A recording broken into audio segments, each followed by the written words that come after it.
Coffee is a discovery, it's a journey of flavor, and once you connect with it, it's a global exchange of this way to connect with people and culture, history, and really experience life in a way that's been amazing for me.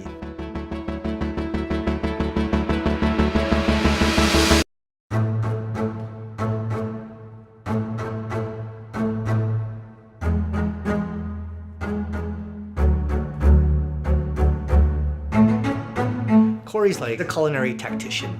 To be one of 14 restaurants in this country to have 3 Michelin stars is no walk in the park. Beyond that, to be able to maintain that for 4 years is quite an achievement. For me, I find a little bit of pride in being able to operate a restaurant that's recognized by a European guide at the highest level, but working with very Korean and Asian flavors. To me, like that's an amazing thing, because I never would have thought I would see that in my time. For us, we'd like to really understand what the chef's menu is about, the values that he has, and create something that pairs very harmoniously. Being that Corey has so many different flavors on his menu, we really envisioned a coffee that was going to be deep, rich, elegant.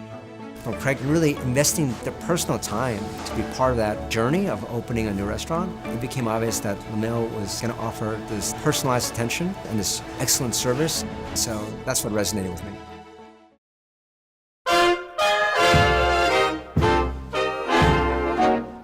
Aside from being one of the most celebrated chefs in our country, Michael has such a global understanding of ingredients and techniques and flavors, and it's like culinary Disneyland. So the great thing about the food at Michael Mina Bellagio is we have no boundaries.